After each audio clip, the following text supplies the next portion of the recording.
Hey everybody, welcome back. Let's just see. I look like I'm not muted, which is fantastic. Well, welcome guys to a Thursday morning live stream. We're continuing our shot from Tuesday. We're going to be doing some final touches, another little pass at it, maybe add some more fire into it, some burn marks, some extra pizzazz, a little bit of atmospherics and all that. But yeah, I'm really excited to continue this shot. I think it turned out really cool on Tuesday, and we're going to continue that today. If you guys are having any problems with the audio, go ahead and just let me know in the comments below. And without a further ado, we can start hopping on into this thing here. So this is the shot that we currently have right now. I rendered it out just so that way we could get some playback and check it out as we're working on this. But there are a couple things that we need to still work on this. First of all, there's no burn marks up the side of the wall here. The ground looks pretty even overall, which is probably fine. I mean, if it's not like completely taken out yet or not. But the smoldering effects that we've got on the ground here, I wish we could add a little bit more depth to it, because it just does feel like a bit of a texture like laying on the ground right now. It also feels very square, and that's because we don't have our masks enabled for it. Our fire also kind of just feels like it's floating on top of the ground there rather than it feeling like it's really into the ground. And so we're going to make some adjustments there. I did do one thing before I start the stream. I did this yesterday. These embers that we have here, I actually made those into its own separate scene, so that way we could put it in front of our actor and the fire behind our actor. It was just to separate via depth our shot. But there's a couple other things that we want to do today for sure that won't be that difficult to do. One is we got to paint out this light in the window here. It's a little distracting, so we got to get rid of that. And then we also, while we're at it, probably could paint out this back left light as well. But yeah, so this is the shot so far, and then we're going to go ahead and jump on in today to adding in a little extra details to this. One thing that I really wish that we could do, that I don't think that I have the ability to on this particular version of my Nuke, is add in some lens flares. I installed some gizmos last night from Nukepedia, and I just don't know. I wasn't able to get them to work instantly. So maybe that is, if you guys have a recommendation on like a free lens flare thing that I could just have on my home computer here, because I don't want to buy OFX just for this is my home computer, so I don't use this really for anything. This is why it's Nuke Indie.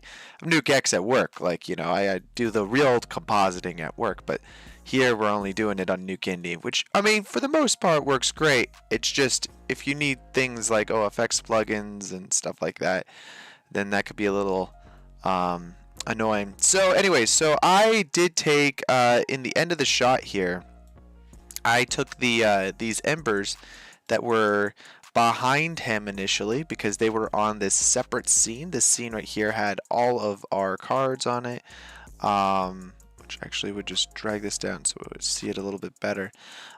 This was connected to the backdrop, which actually, let me go view our shot now. And as you can see, all of I kept this on the ground as well. That's fine. I could have separated it, but I was using it as a projection map on the card on the ground, so I didn't want to deal with that. Also, he just never went in front of him, so I didn't worry too much about it. But I kind of put all the stuff that we were projecting, and as a little bit of a review of what we did. We created our ground plane that is lined up with our 3D camera, as well as our back wall and our side wall. And we are using a method for a lot of this fire of just projecting it onto that topology that we create. There are some limitations to this. For instance, it makes it so that you can't have something that's super 3D. So if we needed to see the form of this guy and the camera was moving very dramatically around, then we would not be able to do that. Also, we probably wouldn't be using 2D assets in that particular case, but that's just because the camera would see it as a plane. But for our particular circumstance of needing the camera to basically just be moving backwards and him crawling forward, there is a lot of camera movement in here that is 3D, but not necessarily to show depth to the fire here. And that is what we're doing there. Then on this other scene that we have, let's find that. This is the other scan line. I created another scene. And this is going to have our kind of sparks that we have in the air. And this is about where the guy is in 3D space. So I put the sparks in front of him, so that way the camera's kind of moving past it. And we still get that 3D parallax. So we're having these lovely sparks here. And then I also dropped in our fire asset as a separate card. Now all of these assets, I want to point you guys' attention to this, you guys can find on the Action VFX asset store, as well as this practice footage. So if you do want to try creating your own burning room, you don't need to buy their assets, but if you do, that would be awesome. You can grab all of that stuff from the actual website. I have a link in the description. If you scroll down on this video, well, that's really lagged behind. But if you scroll down on this video, you should be able to see this link right here. It says practice footage and assets. Go ahead and click on that link. It'll take you to this page, and it'll have all of the special specs of what the color space is, the resolution is, your format of your shot. They give you multiple shots, so you don't have to do the exact same shot I'm doing. You could do a different shot. And then, of course, suggested assets to comp in. Hey, Mark B, welcome back. Welcome back. But yeah, so that's catching everybody up on what we're doing today and what our goal is. This is where you can find all of the practice footage we're using, and again, that's in the link in the description below. All right, well, let's go ahead and jump in, because as per usual, I only have 2 hours to do this stream, so let's try to get as much of this done as possible. So this is the rendered out shot here, and just like playing it back and reviewing it, we can look at some of the things that we might need to still do on this shot. For instance, obviously we need to add some discoloration to the walls here, because the fire is kind of going up the wall, but it doesn't feel like it's really blended into the environment whatsoever. So we can kind of fix that. Obviously we have to do the paint out here on the back wall. I would probably add some more of these glowing ember thingies all the way up the side of this room here, so that way it doesn't feel such like a square of what it is currently. So let's go ahead and start tackling some of that stuff. If we go look at kind of like our fire pass here, this is probably the easiest way for us to do this. We can just go ahead and take our merge node, and we can kind of just add another merge node in, maybe a transform. Let's just see if we can kind of like tile this a little bit easier this way. Oh, that's the wrong thing. That's right, I didn't even look at the preview asset there. I'm trying to find the embers. There we go. And these guys here, let's see, I don't know that the roto is really lining up for me, so let's do something like that. Just gonna cut out the fire a little bit.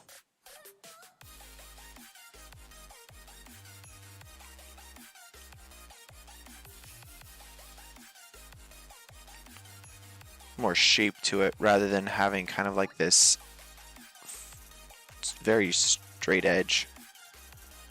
So I think should work fine. I'm gonna have to delete our other keyframe that we have here. I'll blend it a little better. Okay, and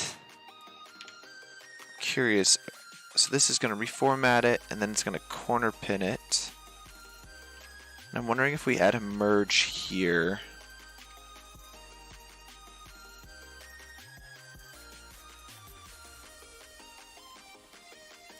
And I want this merge to be something like a plus. Oh, that's right. Not there. I want it to plug into here.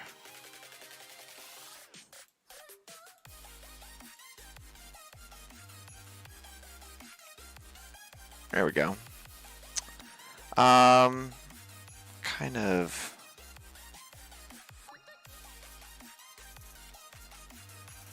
Let's also scale this down slightly since it's supposed to be a little farther away, and then I'm going to scale on the height as well. It's probably not the best way to do it. I would have done like a separate corner pin and all that stuff, but I'm a little lazy right now, so just kind of stretching that out, and then it's going to make that go off into the sunrise. I'm going to use also another transform. And let's use A2 here. And then this transform again. Kind of dragging it off so that way we have a little more fire embers. So now what that should do is, yeah, that gives us more fire that's kind of going off here into the distance. Can you use the survival toolkit on Nuke Indie? I am not quite sure. I know that a lot of plugins are starting to get approved for Nuke Indie as of like last year. So I would imagine if it's a big plugin that Nuke would have already approved it. For instance, I know that you can use the Baselight plugin directly inside of Nuke now. Which is fantastic. If you guys haven't used that before, it's pretty great, especially if you're working with graded material. But as far as the Nuke Survival Toolkit, I am not quite sure. I know that they do have a fantastic support, so if you have any questions like that, and you're curious before you want to buy it, obviously, then I would definitely send them a message about it. Unfortunately, I don't know that there's I think that's the thing that I always found it slightly frustrating is there wasn't like a huge amount of information online about it, about what plugins were accepted and whatnot. Because Nuke's kind of like their they'll try very much want you to use Nuke X.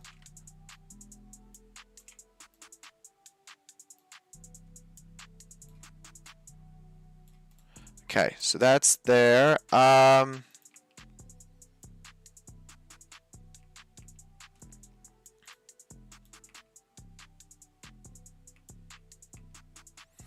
Could probably add another merge node and then add in a little more kind of fall off to it.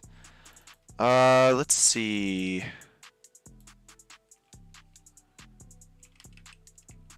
Yeah, let's do that. A little less repetitive. Feels good. Feels good.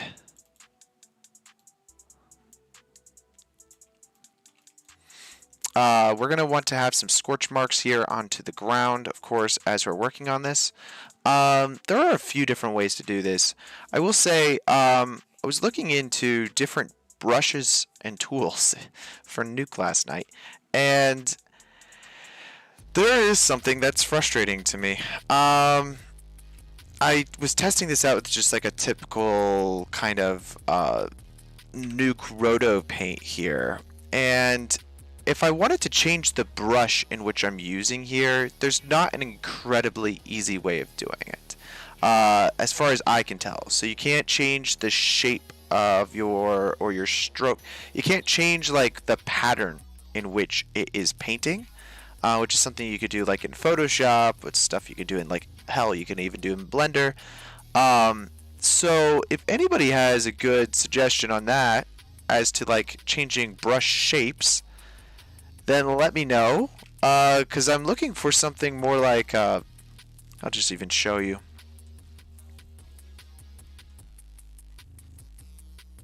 I'll open up Blender, because Blender does this pretty easily.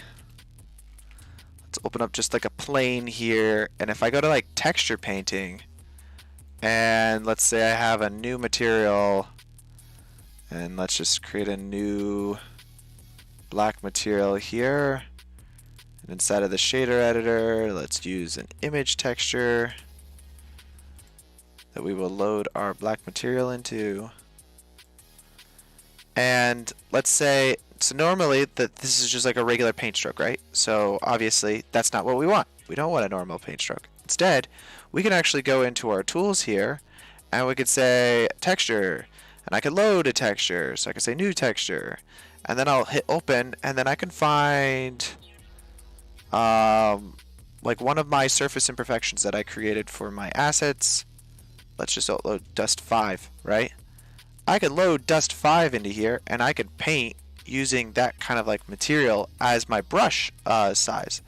And then furthermore, this is very linear, so like furthermore I could go into my tools here, and then I could say instead of doing tiled, I want to do random.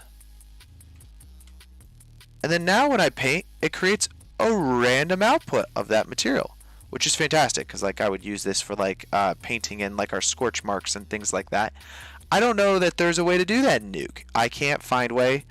I late last night stayed up super late. I started coding my own plugin that was gonna release in Nuke, and who knows, I might still do that. But that's the tool that I need inside of Nuke. So if anybody knows anything about a plugin inside of Nuke that does that, let me know. Because otherwise, what this requires us to do is what we're probably going to have to do here. Let's go ahead and go to the last frame here of our sequence where the camera is the farthest away from our whole shot. And then I'm going to add in a write node. And we're just going to write this out to a as a frame. So let's do that real quick. So streams.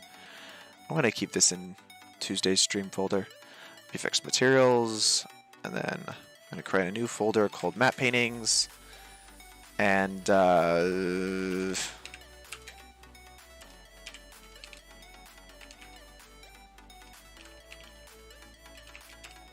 going to just do a PNG.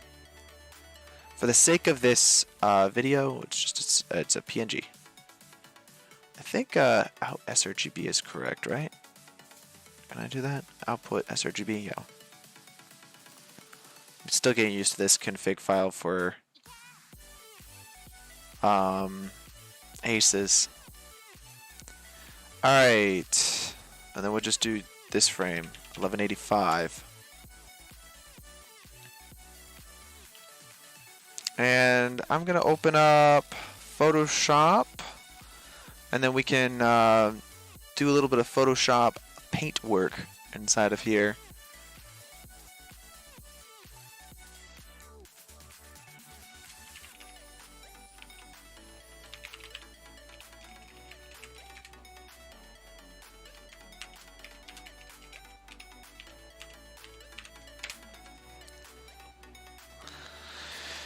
Just have to log into my Photoshop account, and yeah, there we go.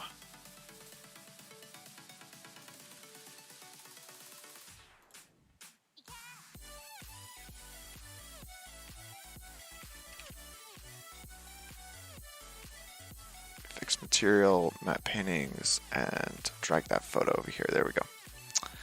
Okay. So let me move this to our screen over here.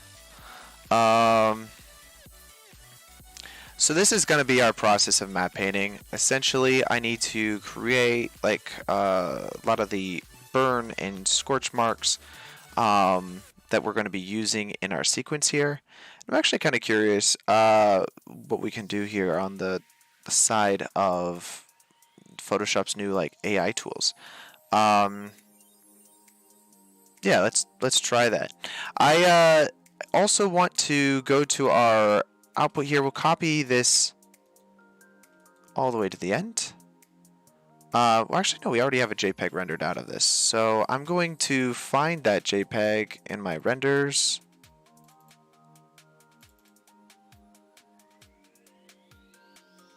Working on it. I'll work harder.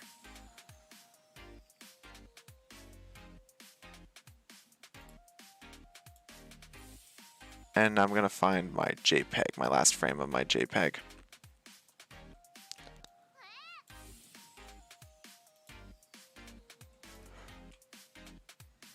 Boom. So this is the shot with our effects applied to it, as well as the grade of what we will eventually be doing. But, and then this is the original source plate. So we're going to do all of our paint work kind of over top of this. And then eventually, once we drop it into Nuke, it'll have like all of these effects to it. But I'm using this more as like a reference to know where to select things and whatever. So I want to try a few things. I'm actually kind of curious with this Photoshop kind of like method. We're going to be projection mapping this texture back onto our topology that we already created in 3D. So I'm wondering if, let's select this and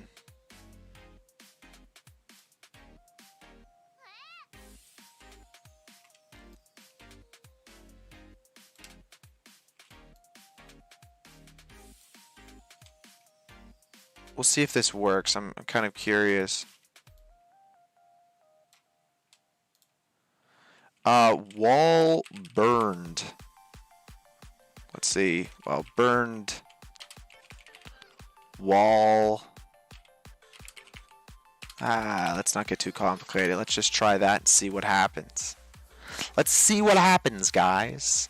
If not, I've got some textures that we can use to drop in.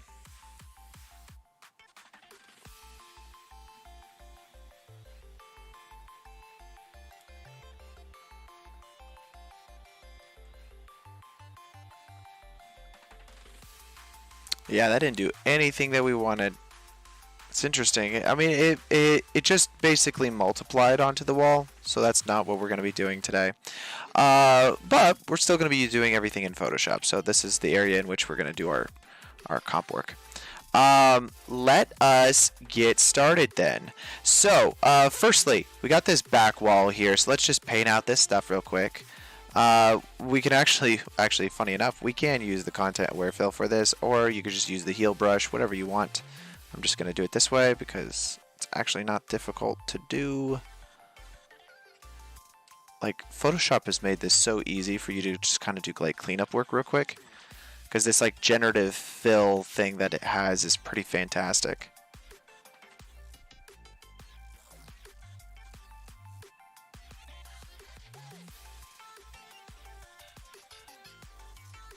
Okay, and that'll work fine for us.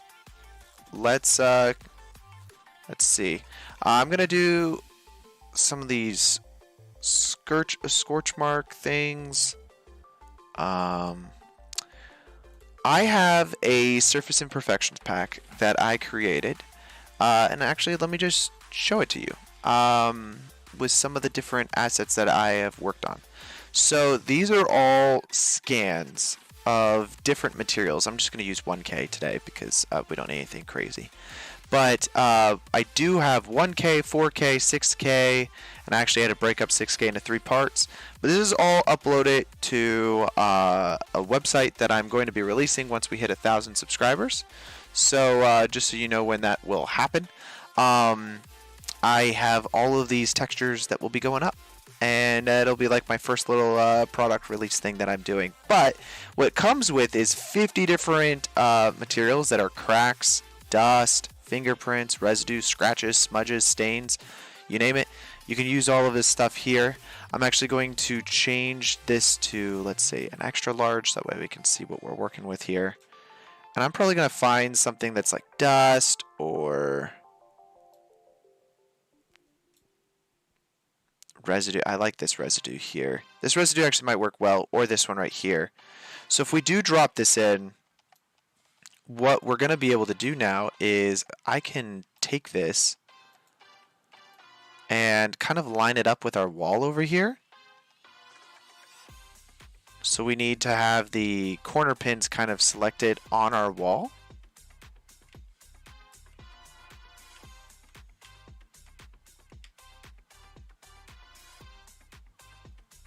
I'm actually going to do it to the corner of the wall first.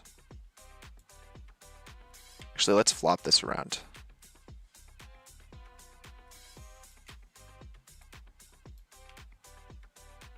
want the lighter white side on that side.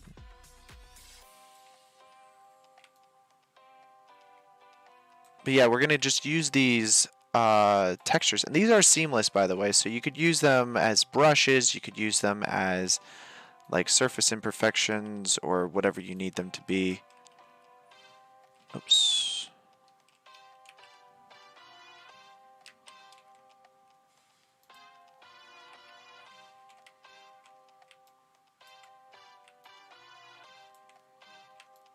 Kind of line that up a little bit better there. Okay. An important thing is we're gonna need to be able to see where this fire is. So let's add in a new layer here that's gonna be like our reference layer, and I'm just gonna make this a blue kind of brush, and this is going to be our fire on that side.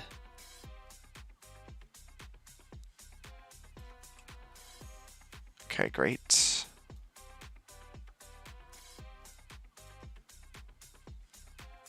And I'm kind of just like outlining the areas in which we're seeing a lot of this stuff on its own transparent kind of like secondary layer. And I'm going to move my mouse away, and I'm going to use my little sketchpad thing. So now, using this as like kind of like our guide layer reference, we could just change the opacity to be something a little bit smaller. We can either use that same residue, or we have other ones that we can use as well. I'm probably going to use this guy. And we can have this stuff kind of like painting. Let's just drop this to the area in which we want it. Again, just kind of following this back wall so that way the perspective is staying the same.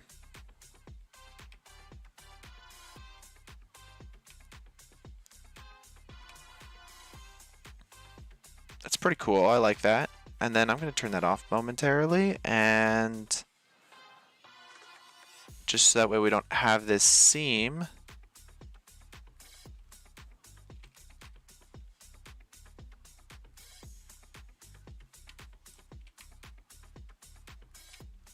We're going to kind of select that middle area and just generate between the two of them. So that way we're actually now going to be using kind of like this generative fill between our multiple different seams that we have. We're also probably going to have to fix the edge seam here. And what I'm doing right now is we're just kind of creating like a black and white image that's going to fade off. So let's, I'm going to add in a new layer on top of this, and it's just going to paint. Let's change our hardness though to this, and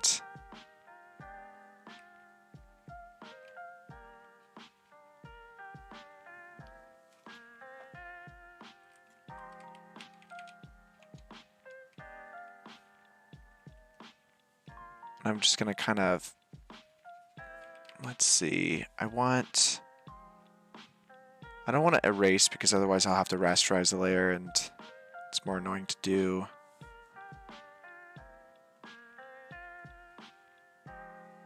There we go.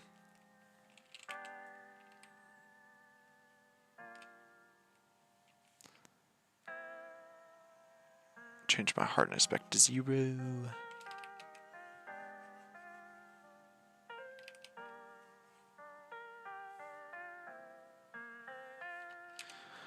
And again, it's just a black and white image, and we're going to be turning off the rest of this anyways. We essentially just need this as our mask that we will be using to do our paint work onto the wall.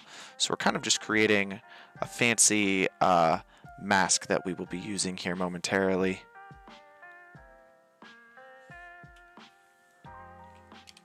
And again, nice little paint action on the top of here, and I'm going to put that over top of our rendered layer. Which actually, funny enough, yeah, let's redo that.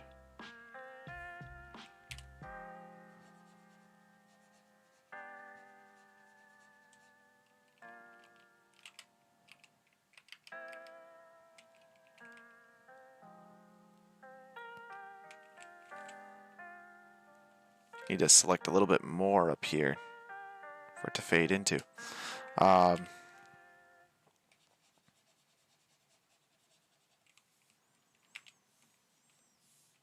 okay. So now that we kind of like have that selected, if we did turn off our main layer here and we only had this backdrop, oh, I'm just gonna put a, let's do this. And we turn off these generative, well, this generative fill right here is kind of like this cleanup.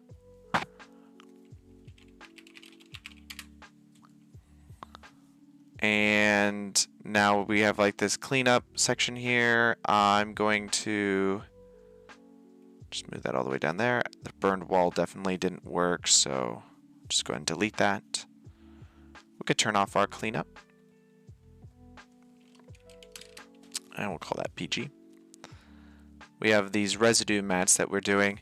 Now, the cool thing is we can do all of our kind of like setting this up on the wall here for the entire scene of any other areas that we want to have burns.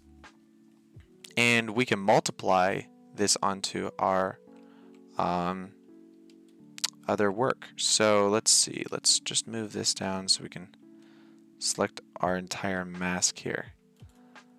And let's just merge these particular layers. And if we do like something like a multiply,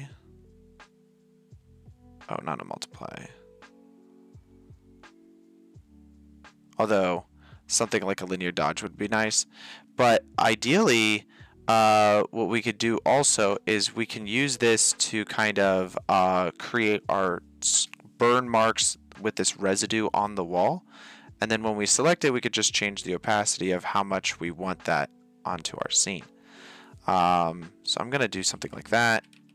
And then I'm going to paste it again, but this time I'm going to use image Gaussian blur. Let's do filter, blur. Let's add a Gaussian blur in. And if we go look at this, let's just see. Yeah, that's nice.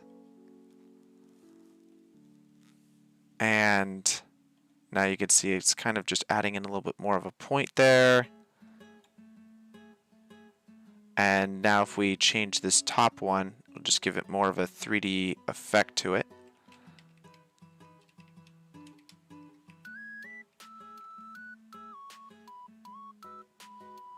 Trying to... Oh, you know what we could also do? Let's just do this. Let's do a normal. And then I'm going to turn off all of our layers here except for this top layer, which is normal. And then we could do select by color range. That should already be good. Although, arguably...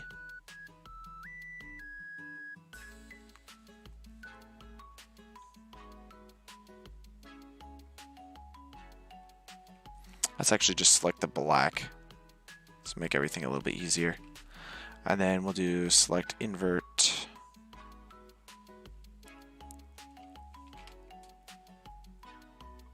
Well, actually, no. We want to do just have the black selected and we could delete it. And then now, if I have our wall here and our regular wall, I can go to image and we can change the adjustments of the color here. So let's do hue saturation.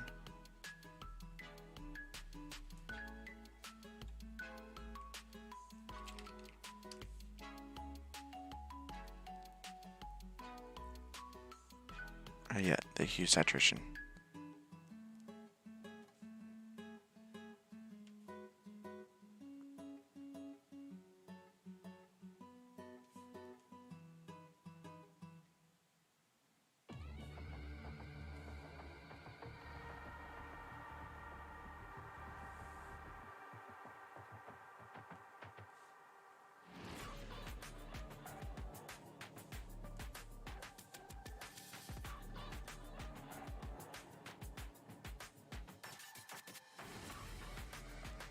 Great, okay. So then now we're kind of like adding that discoloration there onto the wall.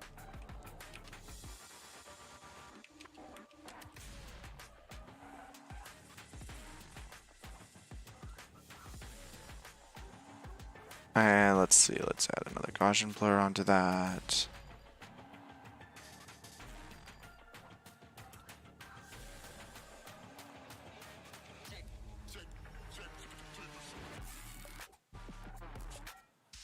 Kind of make that quite a bit more monochromatic.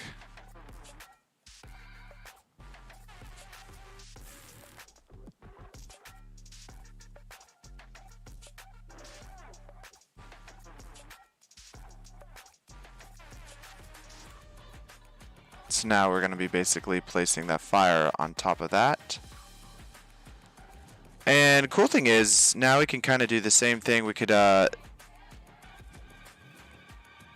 just generate fill.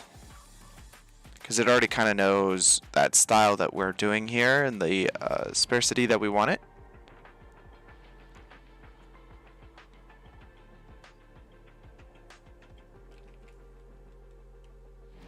Well, I guess not. I guess it doesn't know, guys.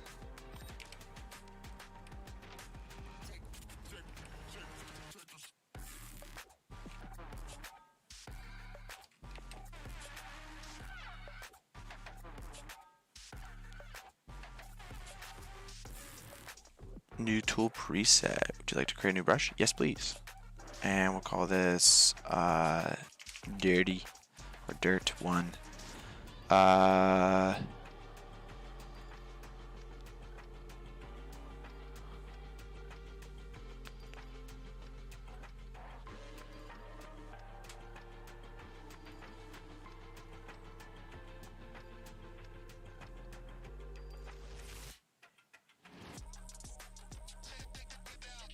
Wait, how do I...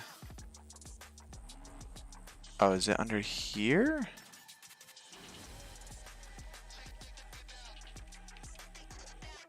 Shape dynamics, brushes.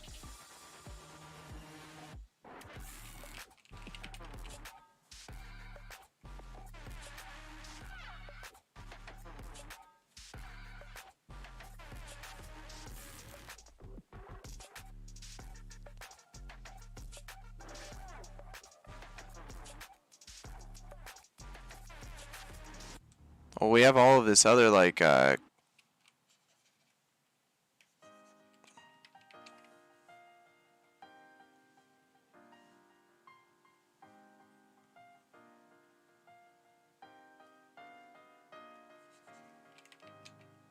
little too large. Oh, that's cool. Yeah, let's just do that for right now. That's fine.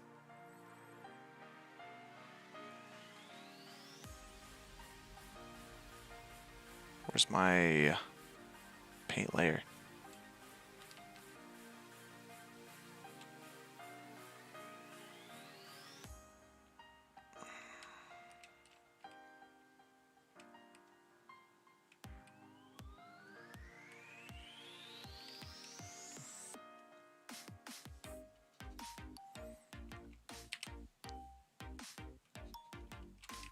Yeah, I'm trying to change the size of my stupid brush. Come on.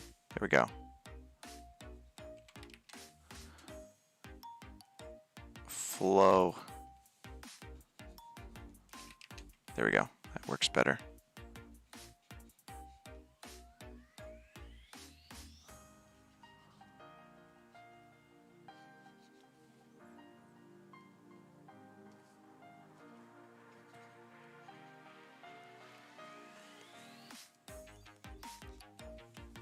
It's not really an easy way to change the size of my brush here.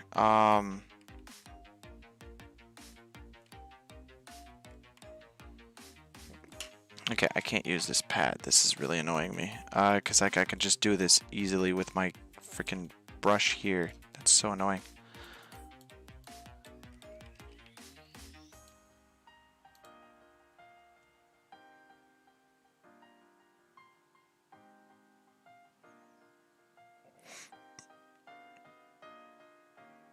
A lot of this is just for me anyways, because I'm not like super good at this aspect of things. A lot of this is just screwing around until you get it to look good.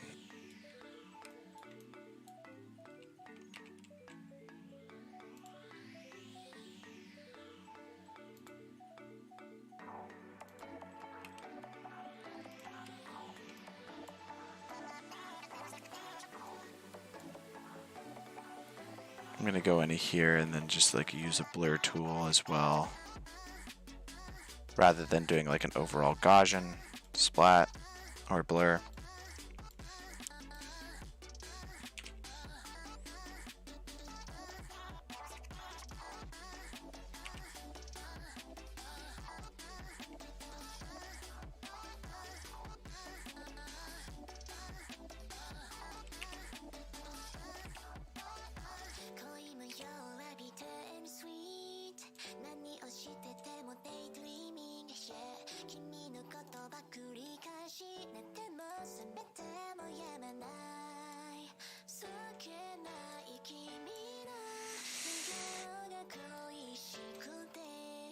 That looks like okay to me. Let's see.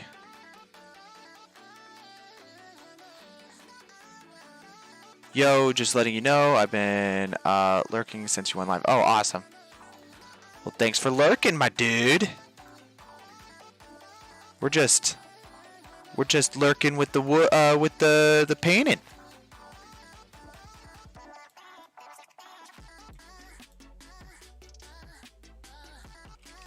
We'll do. I think that's all good, and then we just kind of blur this as well.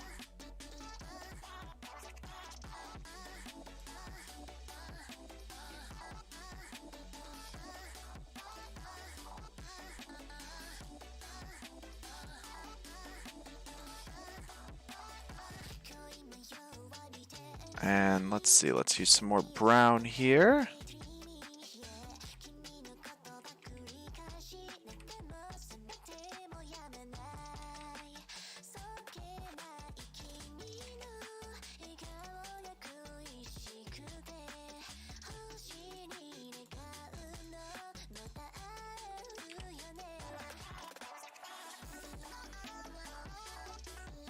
Just find that happy medium, guys.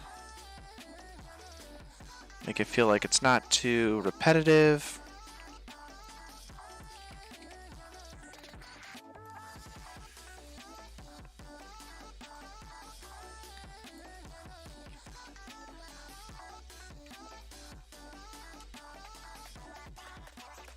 Okay. The only thing you're not really getting on this is if, let's see. Kind of overall, just drop some of that in there, and then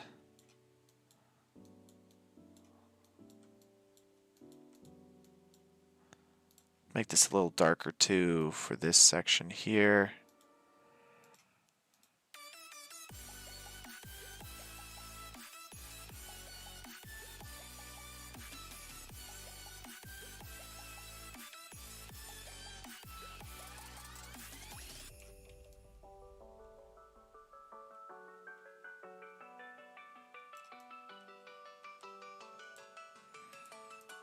And for this, I might even use some of the smudge tools here. And let's change the strength to be something super small. That's just, that way we can get even less than that.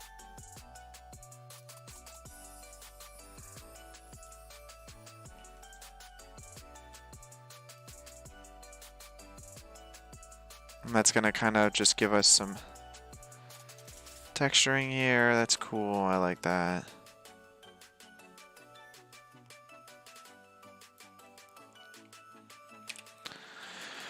Okay, so we've got this material here that we can use to actually projection map onto our scene.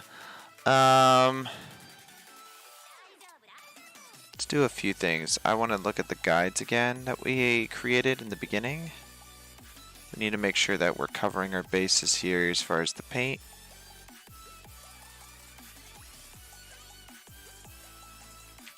And let's see.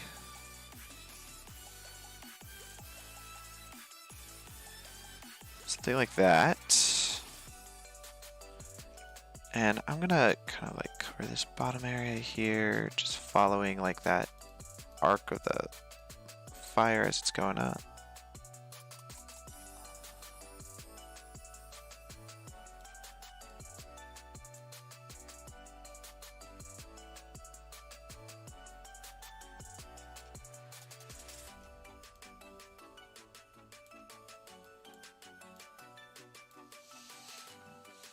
And then let's see, let's try blurring some bits of it.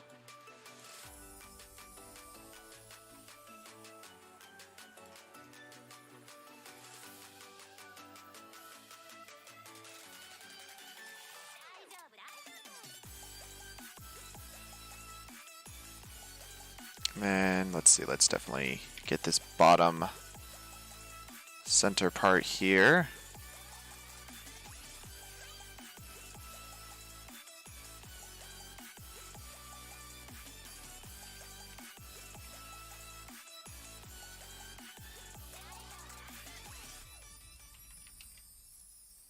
Oh, interesting. That's funny. Let's change that back to brown. I actually like that. And then just some darker specks within.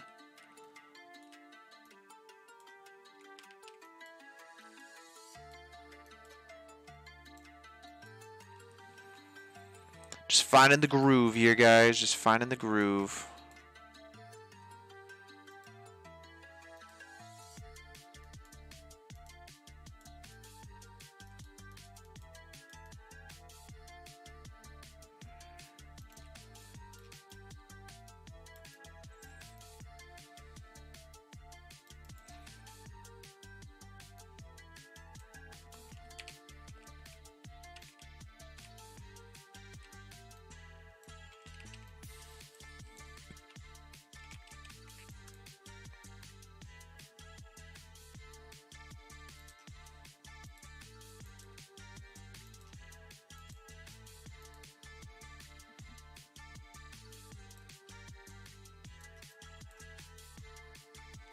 Get a little more color in these back like wall area.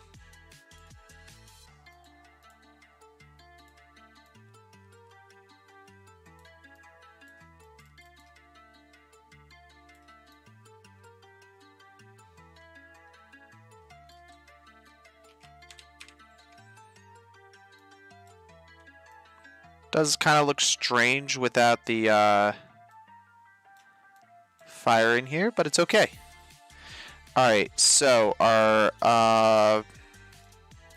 guide, I'm gonna call this guide. Let's go ahead and turn that off, and then we're gonna leave our picture on here. And it's actually interesting. One more thing we could do, if we wanted to, we didn't have a clean plate of this shot, but we can create one.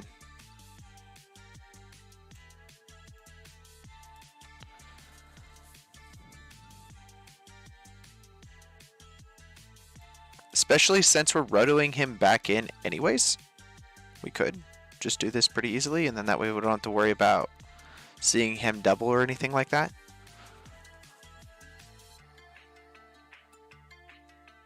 I love how it just put a tire there. That's hilarious.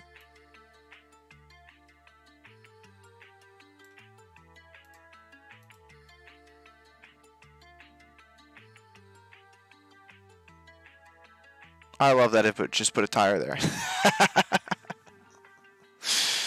You have been reduced to a tire. Alright, that's good. And then let's take this guy here, and we're just gonna kind of blur off this bottom section.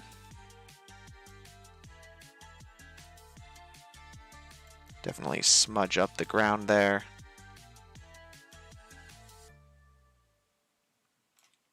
Okay, fantastic. Go ahead and save this. Sure. Yeah, we'll save the Photoshop file of it. Um, and we're gonna import this back into our scene. Don't forget to re-enable your cleanup work. That's the other thing. Save that. Now we got our lovely cleanup work. Maybe since while we're at it, let's add some cracks to that window back there.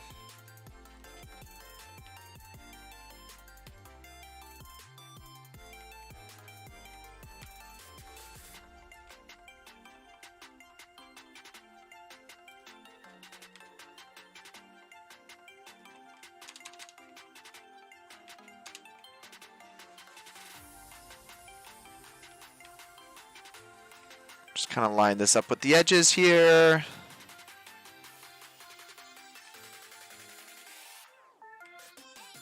Maybe even a little bit larger than the window, because I know I'm going to have to do some cleanup on the edges of it. There we go. And then, let's see. Like that should work. We can even use something like a screen or something like that.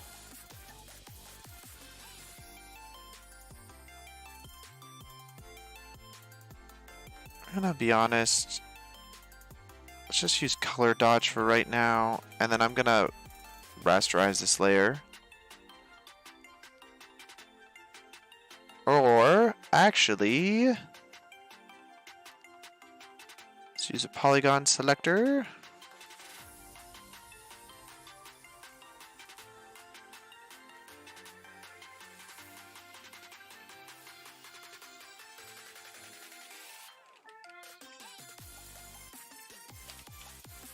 I'm gonna feather the edges. So let's do like a 5-pixel feather. Should be fine. My magic number I used to do whenever I did After Effects feathers was 7. Every roto was 7 feather. Okay, then.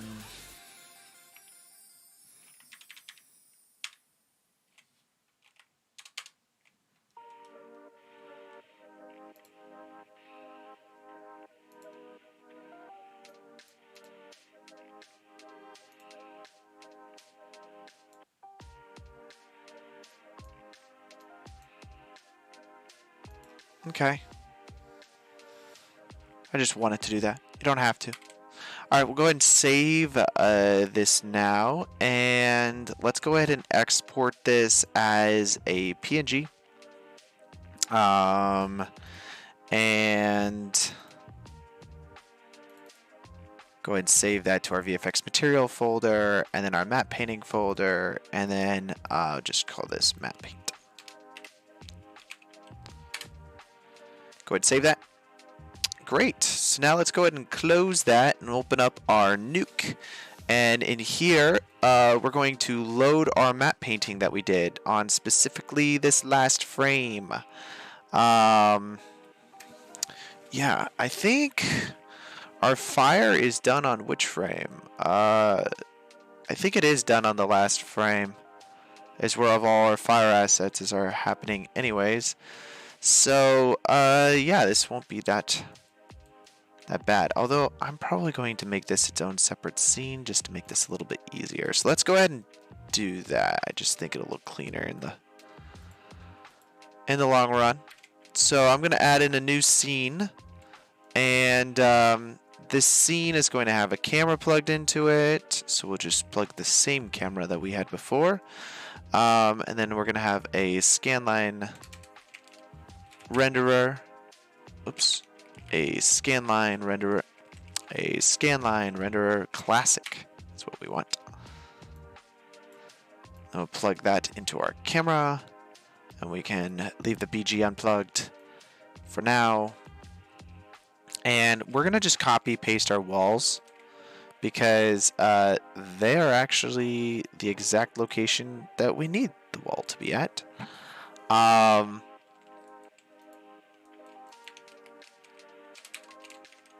So if I add in a checkerboard, for instance, so we could just see what we're doing here.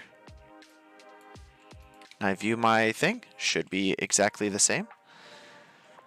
as what our previous setup was, only now it's going to be its own separate scene. So let's drag this over here. I don't know where I'll want this yet, but let's just get it out of the way. Okay, great. I'm going to drag in our matte painting that we created, and we're going to want to tag this as that output color space that we just did. So output sRGB. So now if we go view that, and we compare it to our shot, which actually we should do here. The color matches just fantastic, and it has all of our paint out that we did inside of it.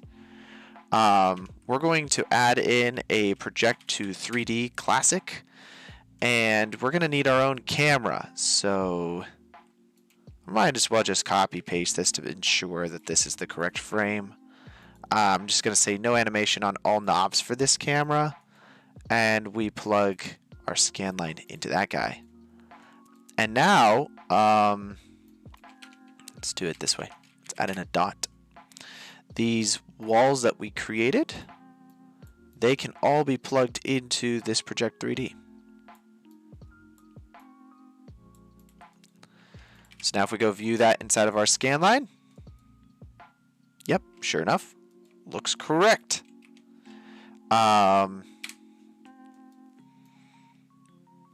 Yeah, I mean, obviously, what we can also do is we can add in a merge node. It says, hey, Connor, have you posted the part 1 already? Yes, I did. That was on Tuesday. So the tutorial for that was on Tuesday.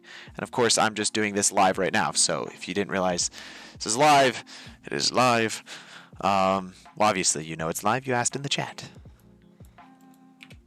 I'm going to add in a roto node here, though, and I'm thinking what we can do is all the areas that aren't necessarily affected, I'm going to try to paint those out. Just make our life a little bit easier later on.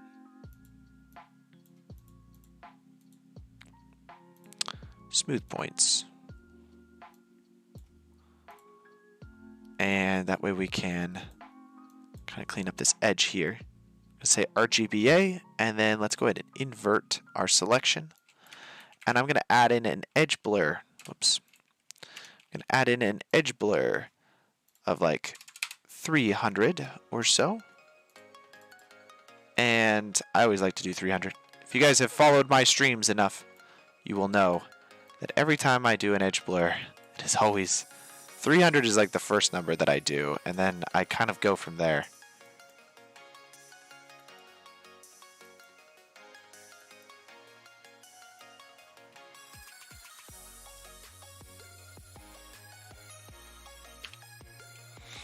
Okay.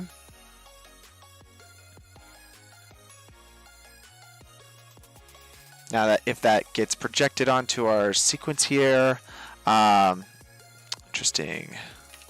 Is that because of the... Oh, that's right. Interesting. Well, that's all right. We can fix that. If we select this card...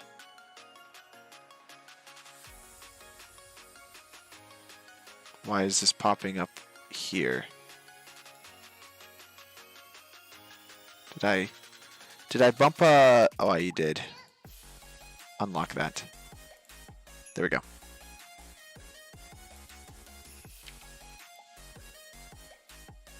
I just need this to intersect with the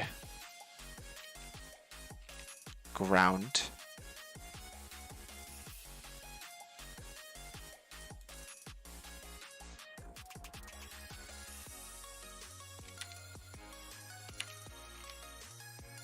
Who knew that transparencies were going to be so annoying to deal with? Oh, you know what we could also do? Okay, this is a fun little trick that I just learned the other day. Let's do it this way. So instead of plugging this mask in as like an RGBA curve or as an alpha essentially into this, let's disable the mask And then let's add in a shuffle node here. And this shuffle can be plugged to there. And inside of this shuffle node, we will take the A alpha. And I'm going to create a new layer name. And we will call this matte remove alpha. Let's just plug that into there. So now if we go view our shot, it doesn't have it removed yet. But what we can do is we can add an emerge node. This is going to use our matte remove alpha. Should be able to do, yeah. It's that selected there. I mean, maybe I have to use another shuffle node. It's fine. I can do that. I'm not afraid of using a shuffle node. Let's use this. We'll go to matte remove alpha, and then we'll change that alpha there. So now if we select this, it'll actually show it as like kind of like an alpha effect that's happening. I'm just gonna blur it because it looks like we're having some issues with that. Actually, we could just get rid of the edge blur. I can just edge blur later, right? Or is there a problem with edge blurring later?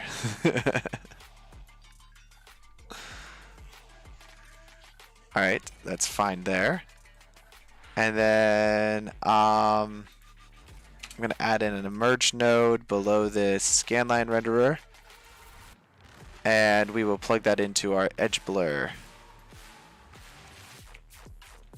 So now if I go view that, we now have our hole in the center of our shot. And that is coming all the way from our initial thing, which will move with the track. So I'm not concerned about that. Okay. Now that we got that, let's merge this into our original footage, or our original shot that we have all the way over here. I'm going to go ahead and save this, and we will keep moving on here.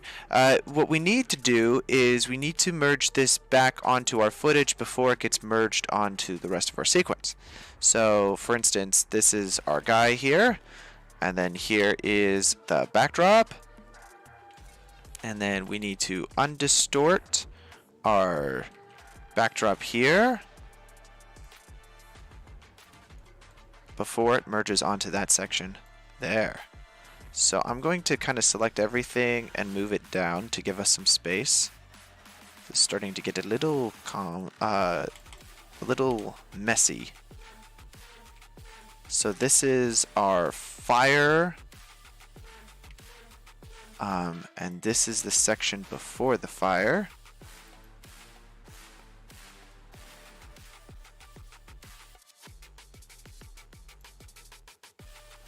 So now if we go view this, should be our whole shot, but with the with all the dirt kind of tracked into it. Let's see, from this angle here, let's just check our project 3D. We don't want it to crop.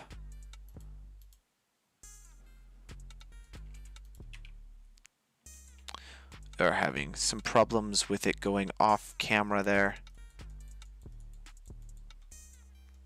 And it's because the camera lifts up. I forgot about that. That is very unfortunate.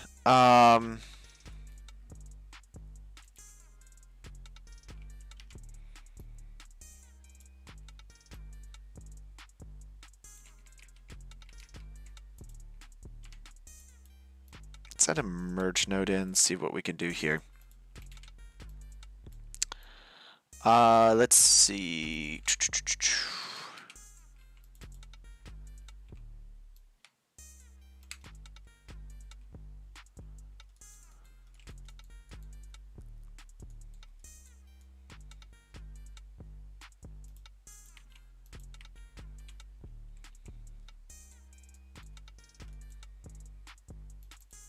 And then let's see, let's go to our project 3D.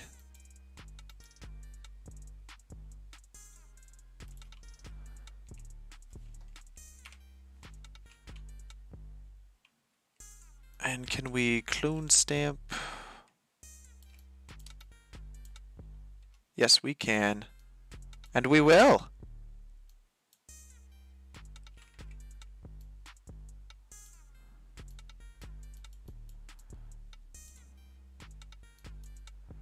Just kind of clean up these edges a little bit. Not going to be perfect.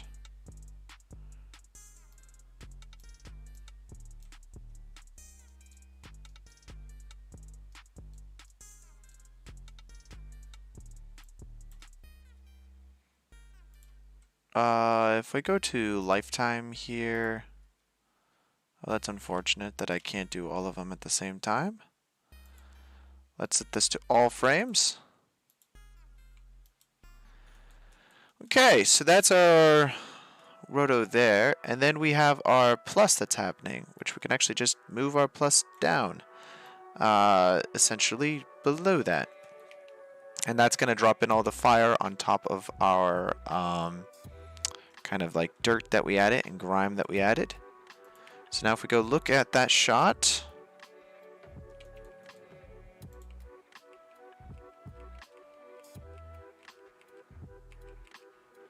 okay. Now we added this guy in. Let's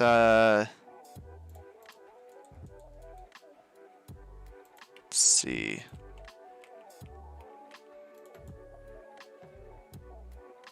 Why are we getting his levels raised? He should not have his levels raised.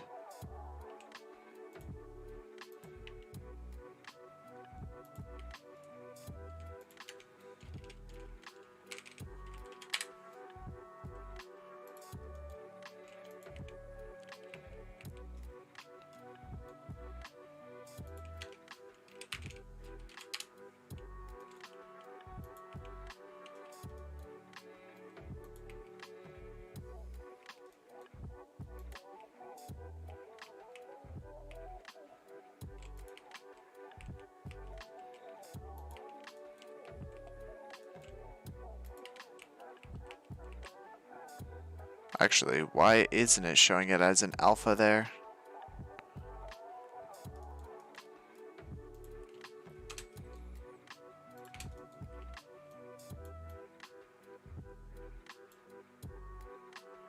Should be, shouldn't it?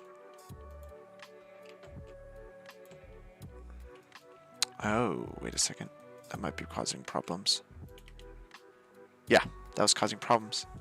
My PNG that I had here, because it was only doing RGB, it actually was removing the alpha channel from the equation. Okay, great. So then that drops in our kind of like dirt and grime that we just added. And let's see. Not looking bad. Not looking bad. Could be better. Could be better. Hey, thank you so much, Key, for joining. Let's see. Let's see. Here's what I'm thinking. Here is what I'm thinking.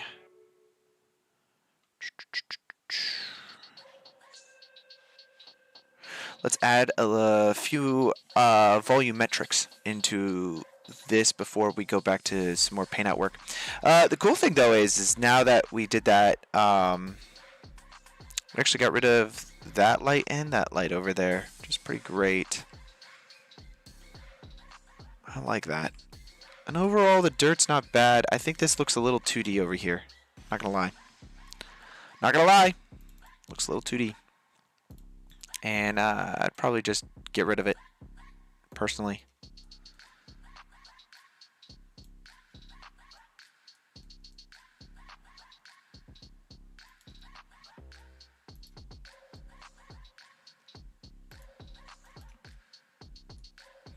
This right here still feels like it's floating. Doesn't feel like it's really in the scene.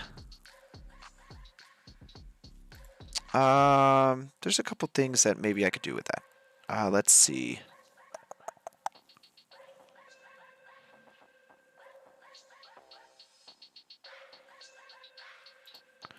Let's go to our final JPEG area here. Actually, so for our PNG, let's output this all the way at the end. Are we redistorting? Lens undistort. We're not redistorting. Should probably do that, guys. So under our camera tracker that we have, let's go ahead and add a distortion node. And I don't care if it's linked. And we will move this all the way to the bottom of our sequence before the grain, because we don't want to distort the grain. It's not going to do much, but I just want to make sure that when we output this map painting, that we are looking at this correctly. Out 2.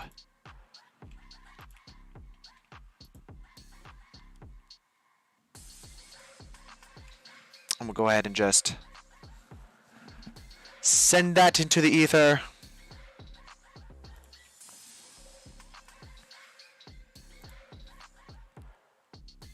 And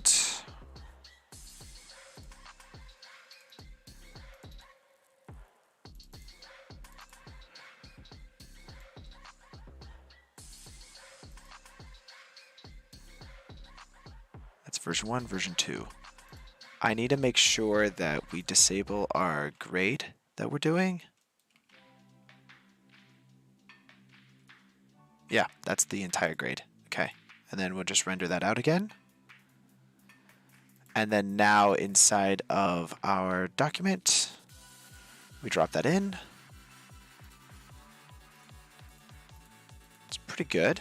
What I'm going to do though, this is a little trick that I found that you can do. The bottom of this fire is not going to be changing all that much. So if we select it as well as the ground around it and then use like a generative fill, it will blend it for you. So we already have it pretty close. So we can blend our fire into our scene a little bit better. So let's try it. See what we get. And I needed to do it before the grade so that way it wasn't double applying the grade on this particular section.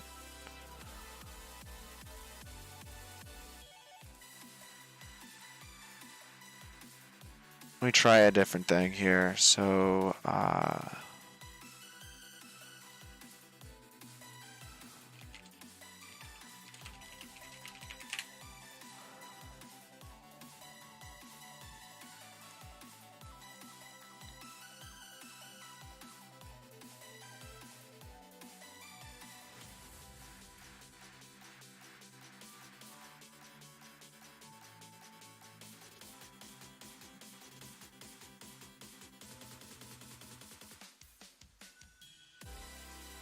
I'm just not buying it.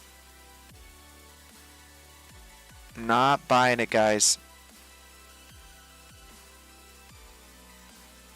I mean, the other thing we could do is directly inside of the comp. Let's see, let's go to our matte painting here. This is just bothering me so much.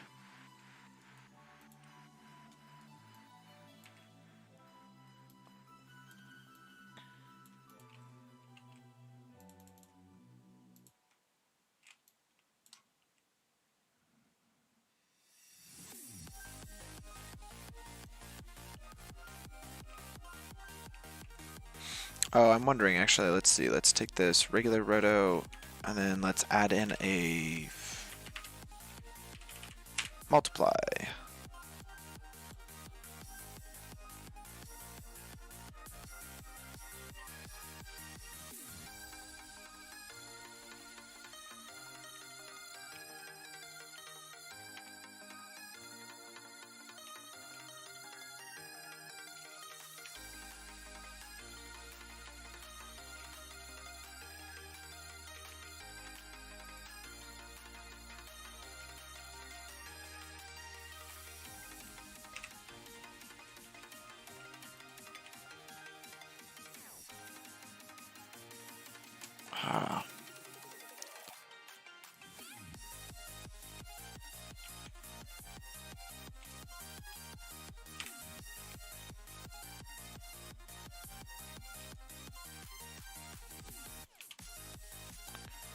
Okay, and then now let's see, let's grab this color and then make it slightly darker.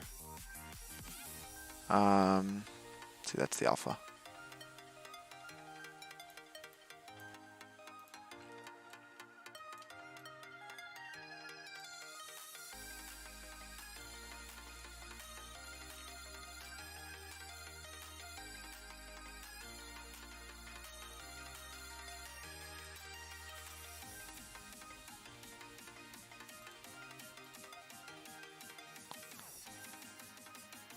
For the roto paint, let's see the color here. Let's just make it a little darker again.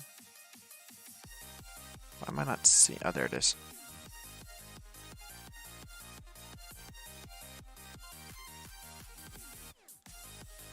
A little laggy to get responses, but let's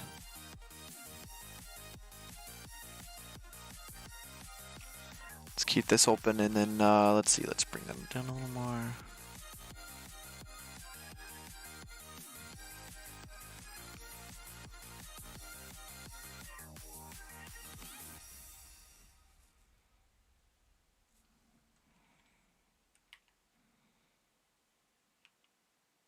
Why am I not seeing that? What are we doing here? Oh, well,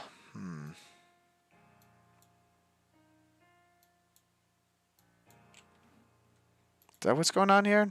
I don't understand. Should just be showing it. Oh. Where's that edge coming from?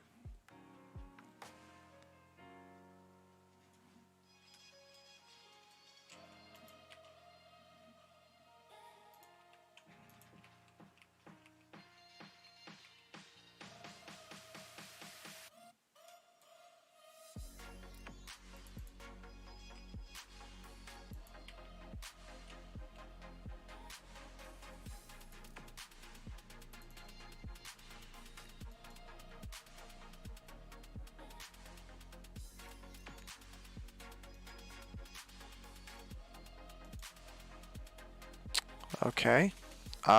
Just go back to the last frame. I don't understand why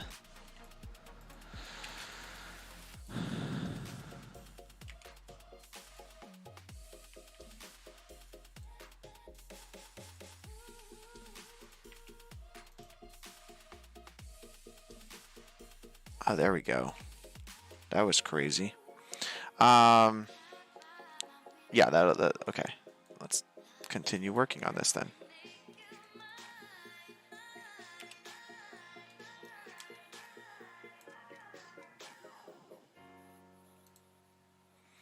I'm gonna kind of like erase a little bit here, but we're also gonna add in some more. I just need the opacity to be less, because I don't want it to be pure paint. I just want it to.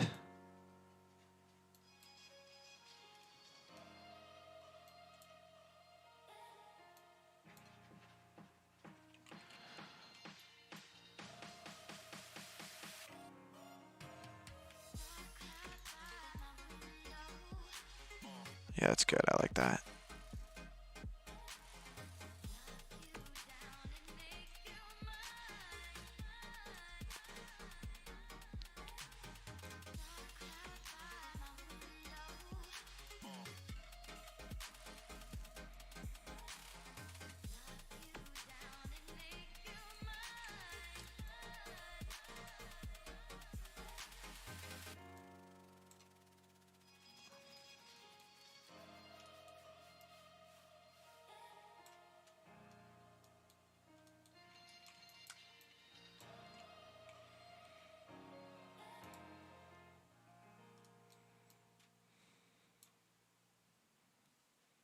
Okay.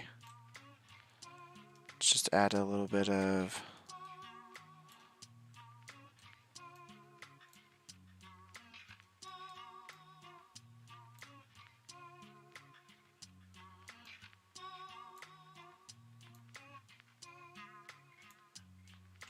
Oh, right, I removed all that. Haha, that's funny.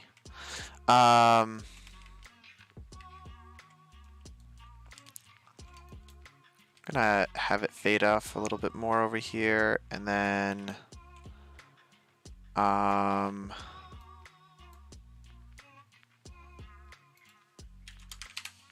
overall, let's see, just a little bit of a fade on this section, and then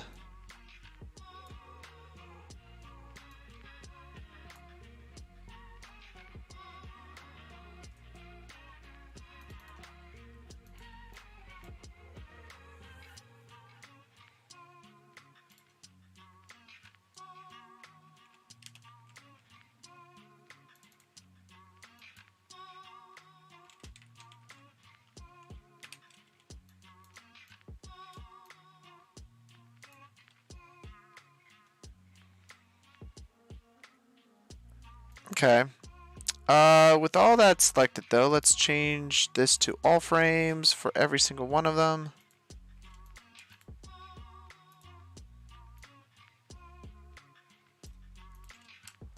So that way we're not having it disappear for literally the entire sequence.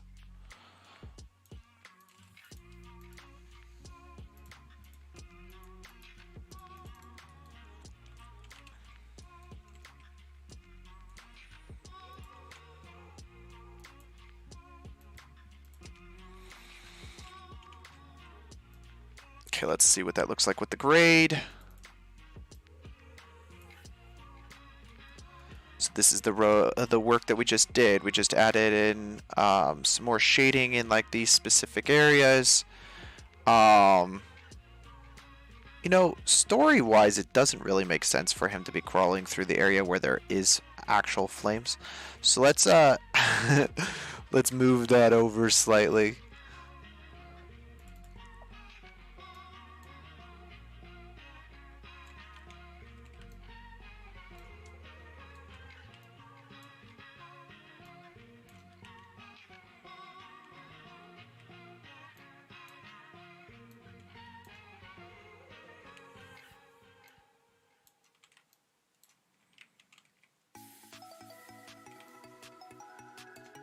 It's also floating a little. Our constant issue that we're having. And then since we did that, I kind of want to fix this a little bit more.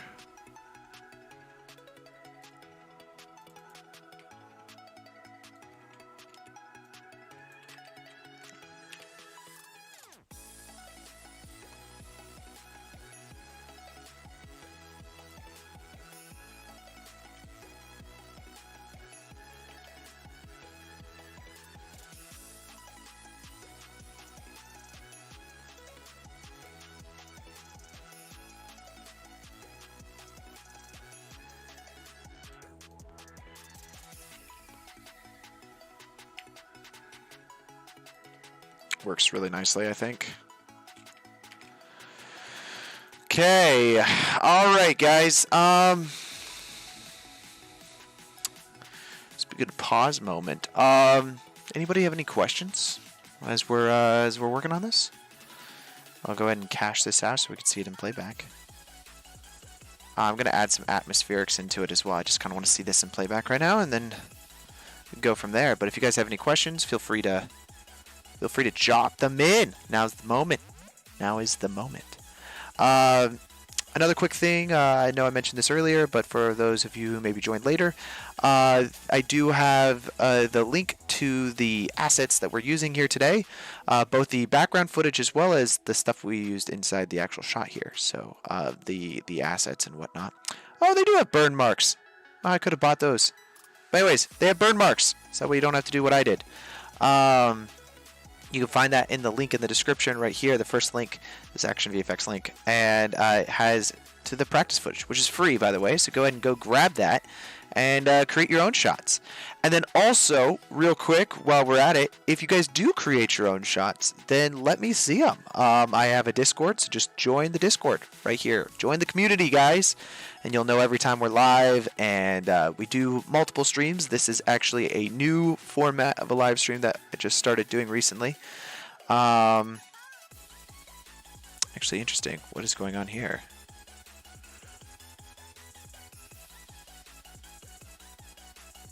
I don't like that.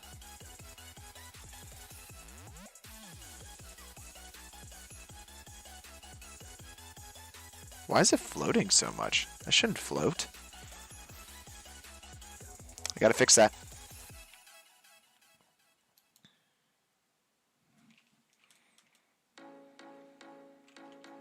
Grind never stops, guys. Let's see where you at. You're here. No. You're here. Yes. And all of that onto that. Should just be projecting it onto the ground. I wouldn't see why it would be floating necessarily.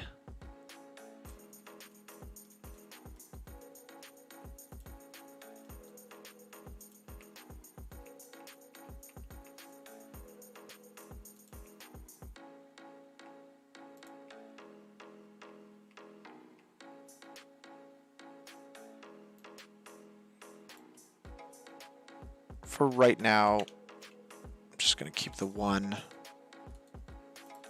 I don't actually understand why that would float.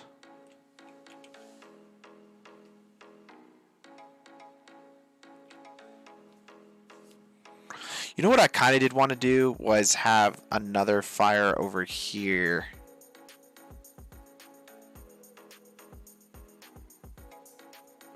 We'll see about it. But yeah, back to what I was saying. We do have another live stream that we do over the weekend. That is a CG stream, and so we do that once a week. It's pretty great. We create a brand new photo inside of Blender, and we composite in Nuke from scratch. So it's a lot of fun. And if you guys are interested in that kind of stuff, then make sure to hit the subscribe button, so that way you guys don't miss out on that stuff. But also join the Discord. Join the Discord so you can share your work, meet other very talented artists, and see what they're working on.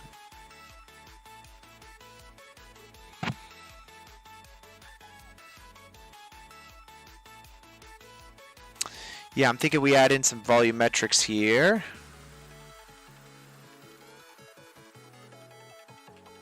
Let's go ahead and do that right now, since we only have about 30 minutes left on this stream. I have already some volumetrics that I have. Let's see, atmosphere, smoke. Some atmospheric smoky stuff. Let's do this guy. I like this one. Evaporation fog. Probably not accurate, but looks cool. What was this one? Yeah.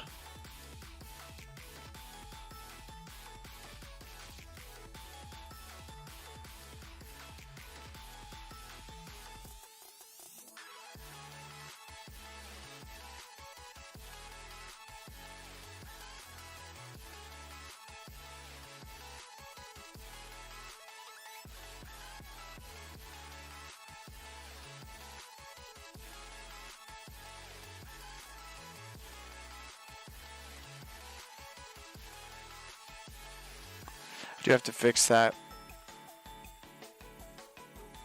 The fact that every single time I ever drag anything into Nuke, I have to like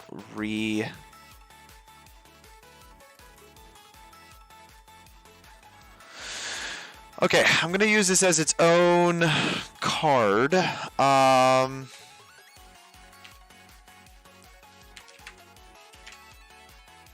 Let's see, it's 2K, that's fine. I kind of want,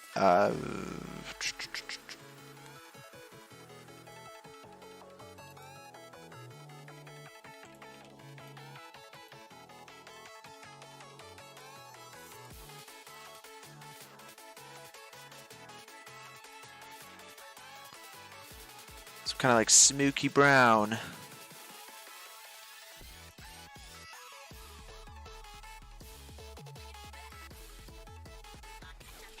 There we go. And let's change our time offset to be like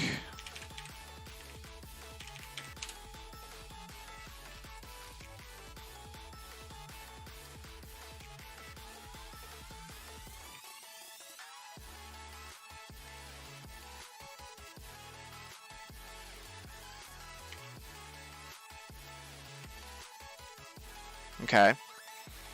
And let's drop that into our sequence here.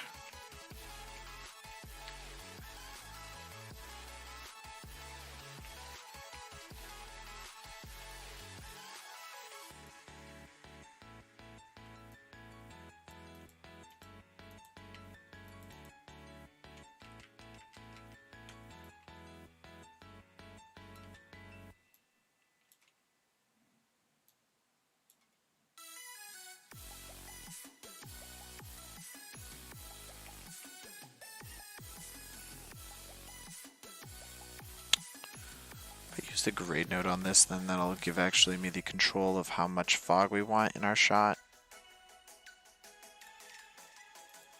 The transparency of everything. And then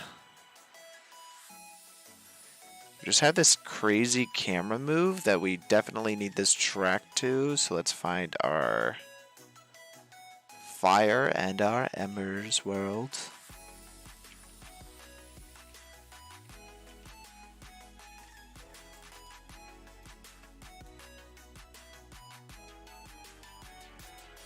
Find like this end scene here. Connor, have you heard about B-pipe workflow? Are you not being forced by studios to comp with accordance to the B-pipe rule? No, I have not actually. Not familiar with that.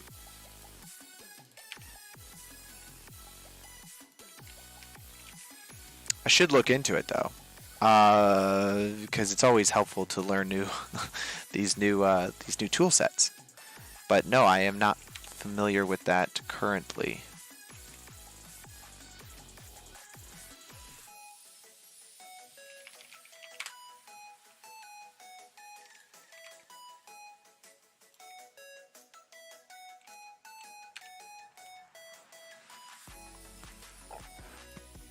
Okay, probably not going to want this to be on the same layer and everything as I need it to be behind, so we're going to plug it into the scene up here.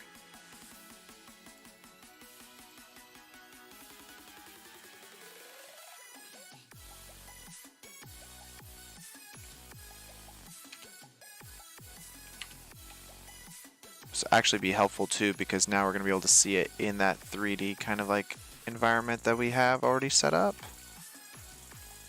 So we'll know where to put everything.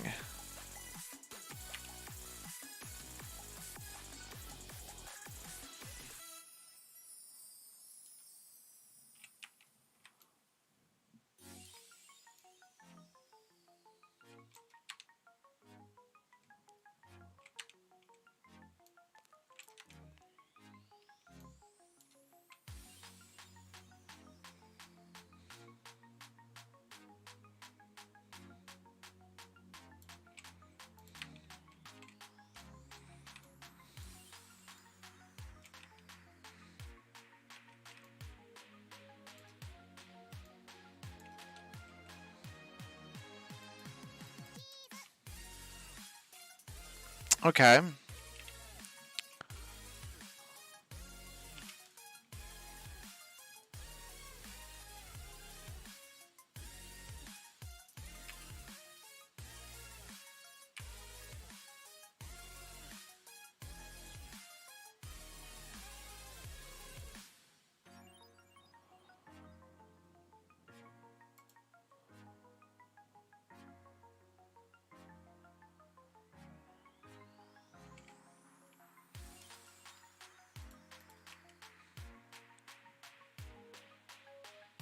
Why am I not seeing it?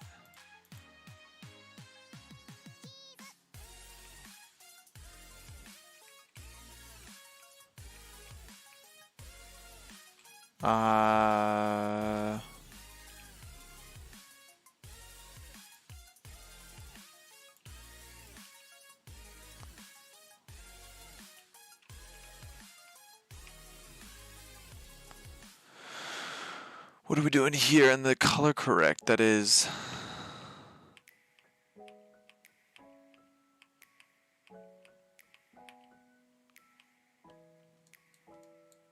Okay. You know what we could also do? instead of could have this alpha mask here. Actually, no, let's just keep it as is. And then I'm gonna use a shuffle node.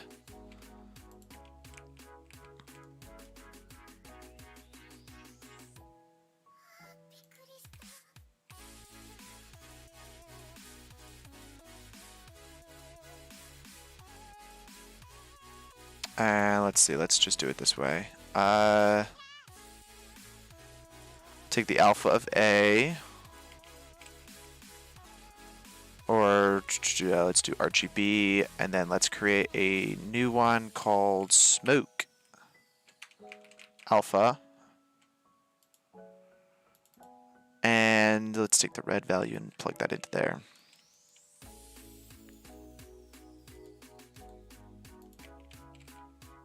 So now when we come out here, and we get rid of it because it just went away, we can do smoke.alpha.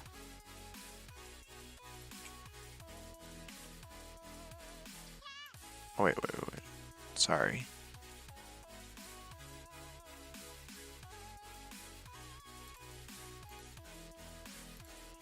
Smoke.alpha. RGBA. That's great. Am I still getting it? Yeah, it's still there. I'm wondering if when we merge all the way down to here, do we still see it? No. So I need to make sure also merge smoke. Yeah, great. And then now, after that comes in, we can do a constant. We'll use like a merge. And this is already set up to the correct constant size. But we can use the mask to go from there, and we will call this smoke.alpha. And now we have our kind of like smoky layer that we have in our shot. And let's see. Probably going to do another merge node with a roto. And we're just going to fade it out in the center. Invert that. Use like an edge blur of like 300. So that way our smoke kind of fades out in the middle here. And then we could do this a few different ways.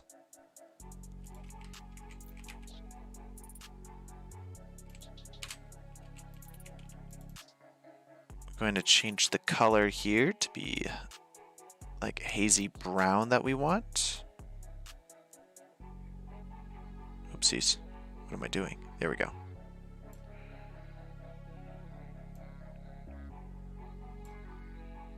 Make it a little darker.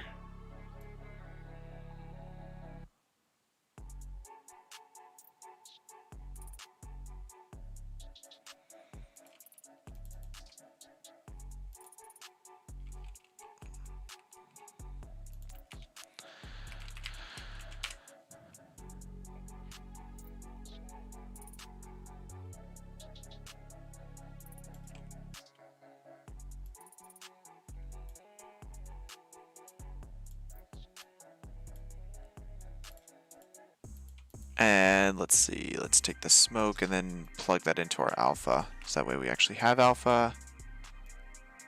And let's do this merge afterwards. That's going to be the cleanup.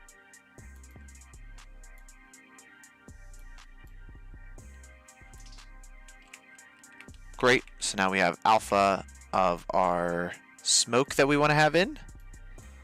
I'm probably overcomplicating this by 1,000 degrees, but it's okay.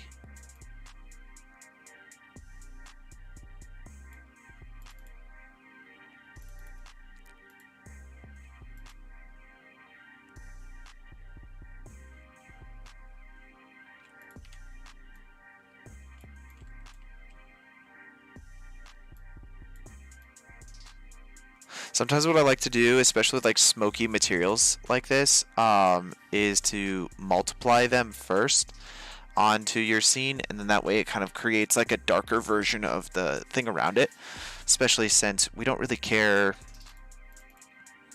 It just gives us like that extra little detail to that section of the smoke.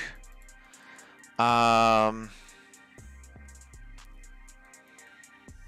see, where is that card? Just move him up slightly.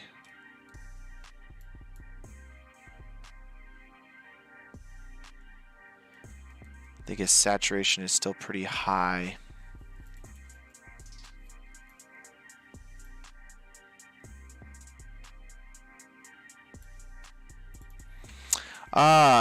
You are building the script from top to bottom, following the B on top, A on the left, and mask on the right, but B stays always on the top.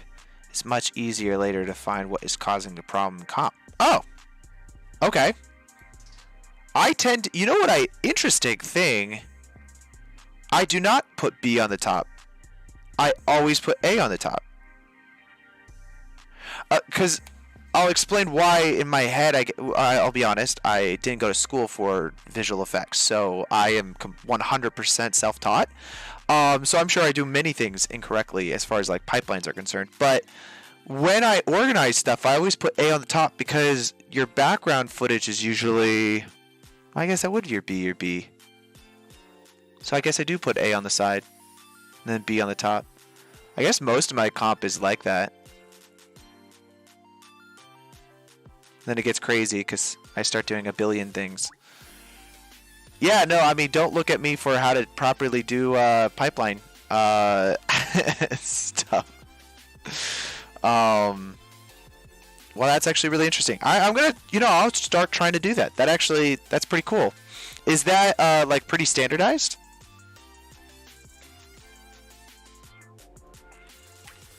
Let's go ahead and save that.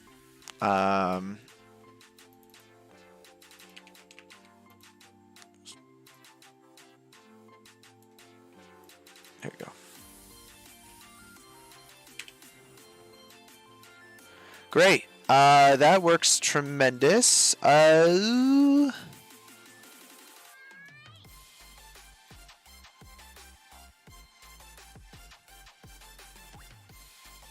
Okay, so there's the smoke in the background.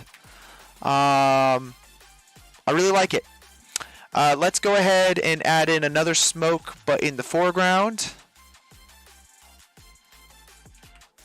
Go ahead and save.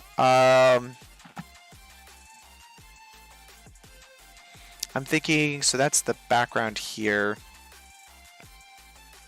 Let's do this, which is in the foreground. I want to add in some smoke here. And it can literally be the same exact smoke. No, let's grab a different one.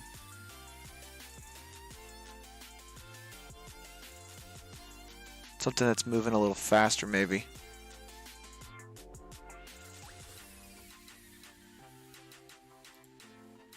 Wait, what? Did I just do that one? No, I didn't.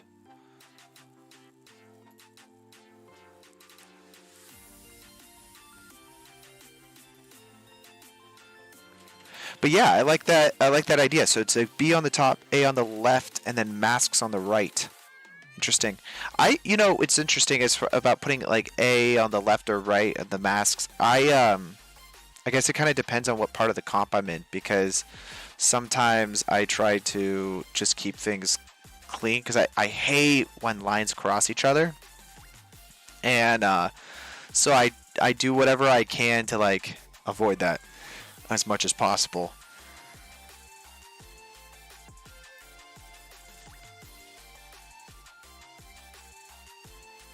Let's use a utility here, and then we'll call this something on the display.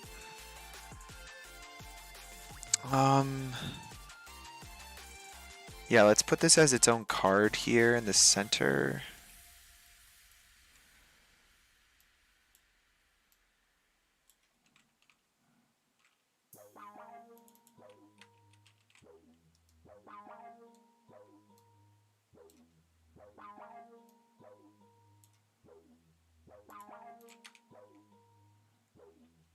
Okay.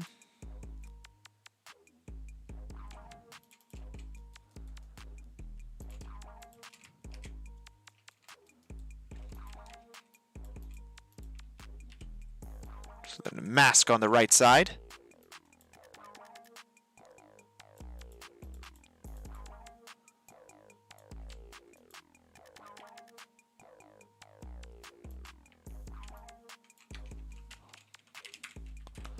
Time offset 1, 2, 3. Booyah, guys. Booyah. That's right.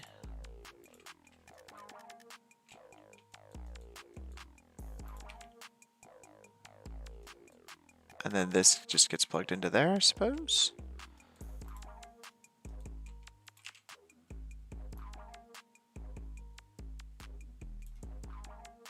That can control how smoky it is. Yeah.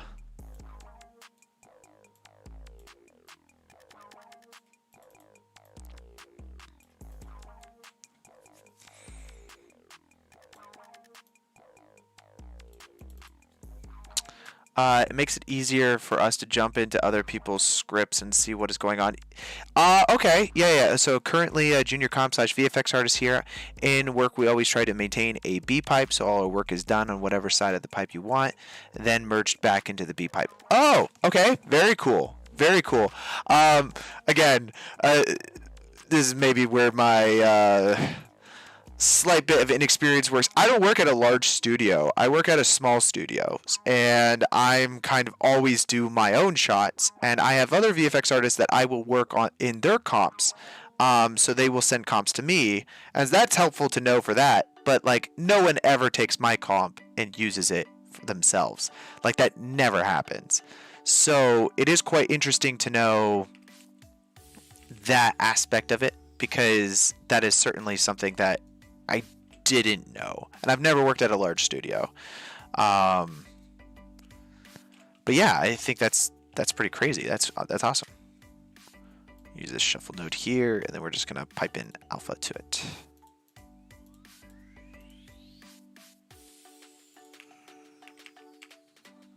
Great.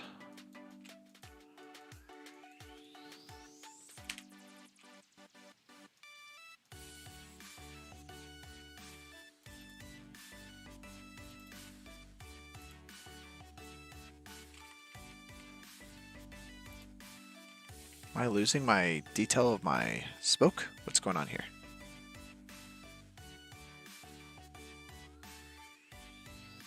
Oh, is it because it's blurring it, isn't it? That's what's going on. Oh, this is frustrating. Connor, there is no correct or incorrect. It is just simpler later when the comp gets larger and larger. Fair enough. Fair enough. I'm doing everything wrong. I'm just kidding.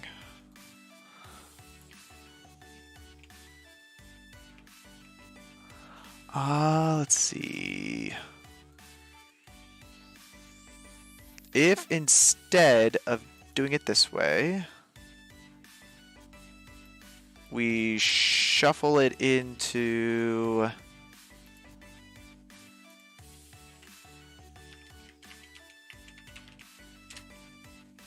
a haze.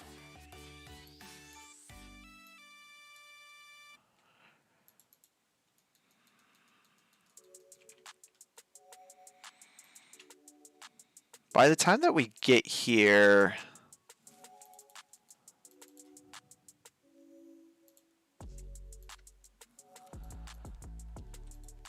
I'm wondering, yeah, so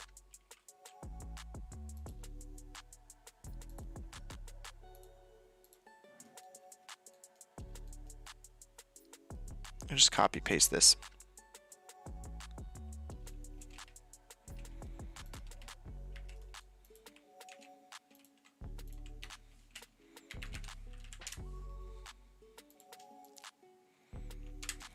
Yeah, when I learned Nuke, we were told it didn't matter what your script looks like as long as the outcome is right. It becomes a habit after doing it so often. Also finds, yep, For sure. I mean, that is true. And I have my own habits that I do. And again, I just don't know what is or isn't good practice. I've worked with some great artists already and before. So, but, you know, as I said, when you work in a smaller studio and you kind of like are more of a generalist, everything kind of changes. Your responsibilities change and the amount of stuff that you are needing to do also changes.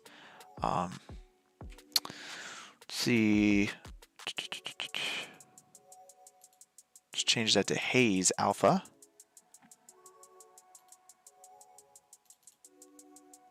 And change this to Haze. Oh, and then I think we're just going to get rid of that.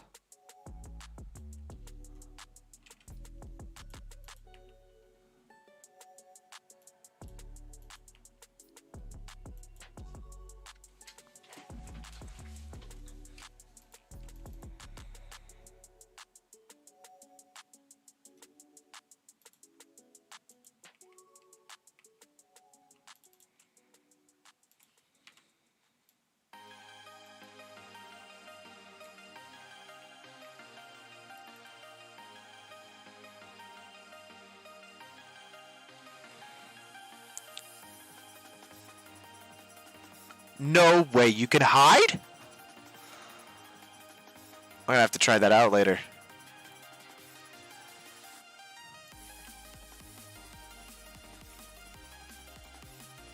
So wait, you can I'll have to figure that out. So, or is it like a plugin? Okay, I might have to get the plugin.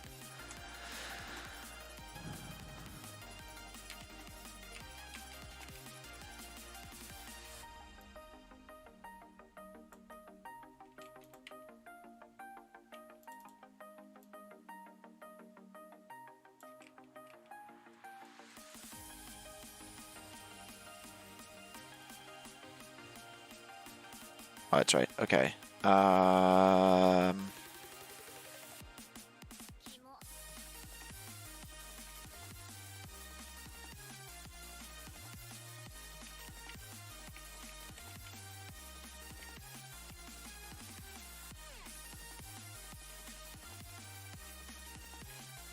That's whack.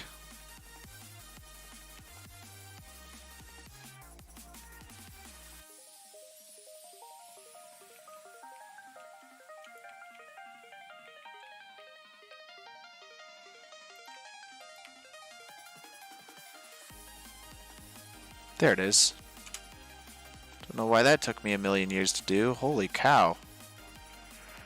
Hey Connor, sorry I'm late. Oh, good. Welcome back. You can always rewatch the stream later. Hello, sir. Can you tell me how to learn compositing for matte paint and making any shot good? Well, I don't know about how making any shot good, but earlier in this video we did talk about some matte painting tools or creations. We actually created this matte painting here that we actually projected into our scene here for some fire stuff.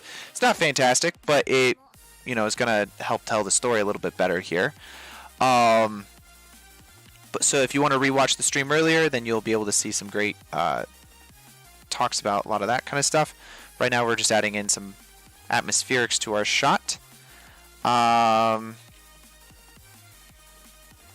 yeah, actually, let's see. So this is currently what we have.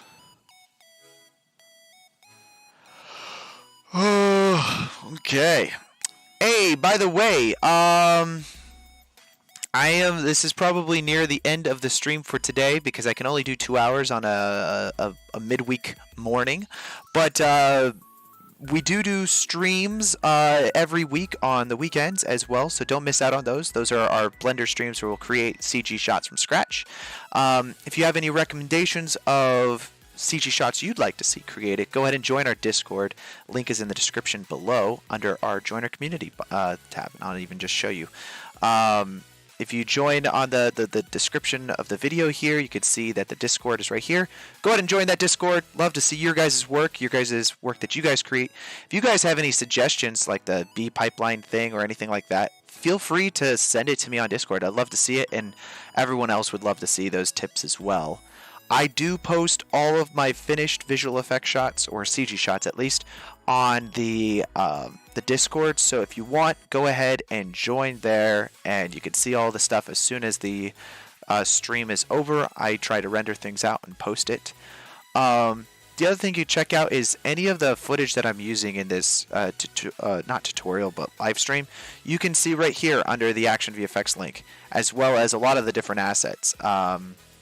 If I click on that, actually, it'll open up a new tab, and you'll see this man crawling shot here, and then of course all of the assets that you can use inside of your visual effects comp. And if you guys do this shot, upload it to the Discord. I'd love to see it. It'd be fantastic. Let's see. Let's put this in full screen here of what we currently have.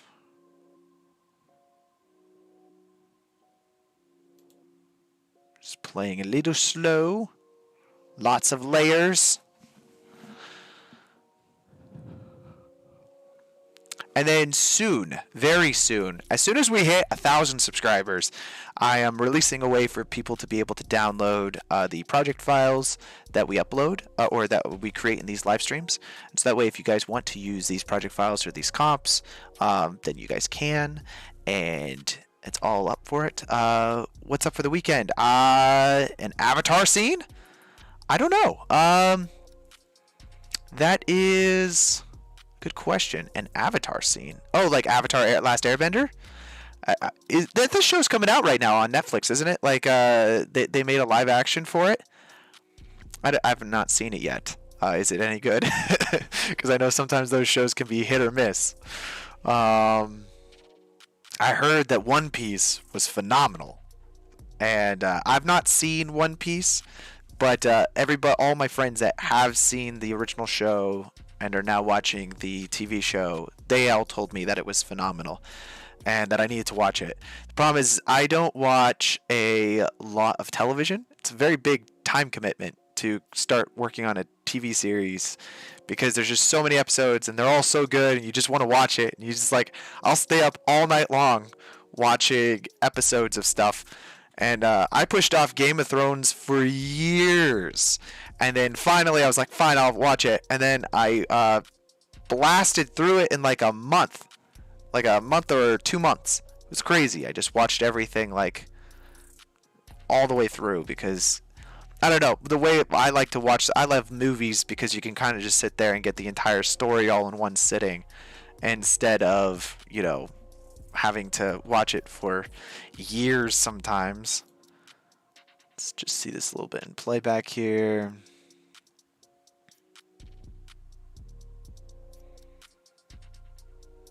Overall, I'm not too angry with how this shot turned out, guys. I think it works. Could have had some more cracked glass in some of these other windows if we wanted, but you know, I think we can get away with that.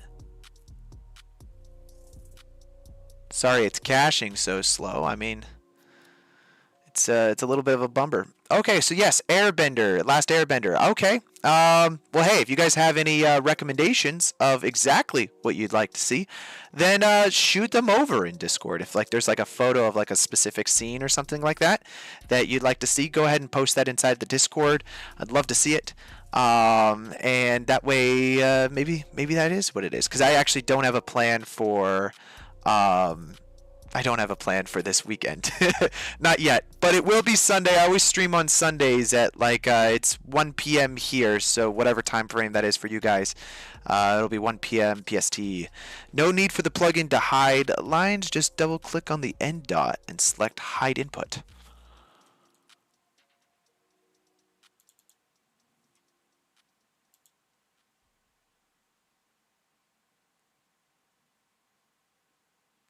Did it do anything?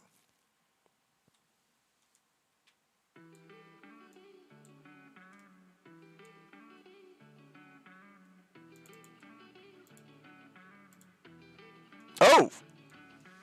Oh! Oh! Oh my god! Oh my god! Wow.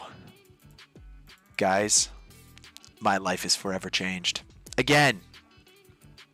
See, this is why I do these live streams.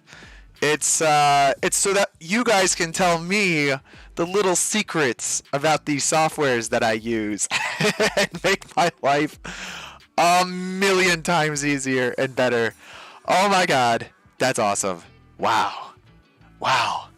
That's crazy.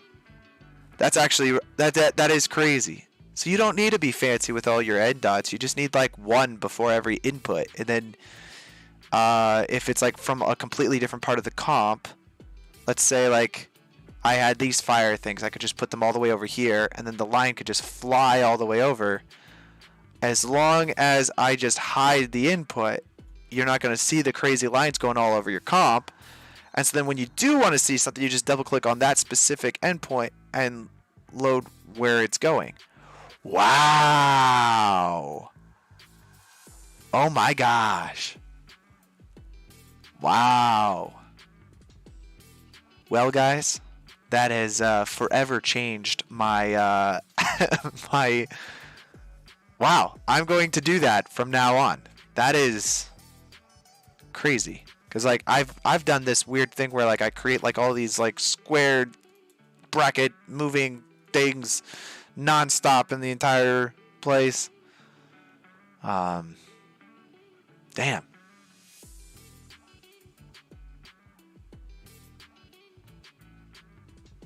Okay. I don't think I have enough cash to play this entire sequence, but here is the shot. It is it's pretty good. I would probably add a little more atmosphere into it. At least in the foreground. I'm not seeing too much atmosphere here. And honestly, this atmosphere here, it's not really doing it for me, so I'd probably fix that as well. But that's about all the time we got for today, guys, because I gotta close up shop here, and then I gotta go to work. I gotta work for a living here, okay? So hit that subscribe button already. But here is the visual effects shot. This is the burning room visual effects shot that we were able to do. You guys can grab this. You can grab this practice footage for free over on the Action VFX website. I'll join the Discord. Thanks, Connor, and great tutorial, very useful. Thank you so much for watching. Really appreciate it. And you know, it's great to see some new faces here as we're working on starting up this new streaming setup. Doing a whole new visual effects thing. This is our second week doing the compositing shots, and hope to jump into some more. They've got a lot of great free practice footage up on Action VFX's website, so I was like, I'm just going to work my way through there and do some different shots, and that might entail some CG work on top of everything, but you know, it's fun. I only have 2 hours in the morning to do these streams, so it's a good time to kind of join and work on a fun little shot that I, you know, don't always get to do. A lot of the shots that I get to do at work are they're like cell phone shots or like screen replacements or things like that. And this is super fun to do, is to composite a bunch of fire in. So that's why I get to mess around on here. But thank you guys so much for joining. I really appreciate it. And I will see you guys in the next stream, which will be this Sunday at 1 p.m. Pacific Standard Time. So whatever time frame that is for you guys, that is that. Oh, I guess also it's daylight savings this Sunday. So don't forget to set your clocks back. At least I think it's daylight savings. I was told last night it was. I haven't fact checked it. But yes, daylight savings is at least coming up.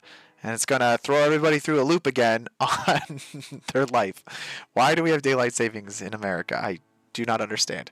But I will talk to you guys later. You guys have a great rest of your week, and have a great rest of your Thursday and Friday and all that stuff. See you guys next time.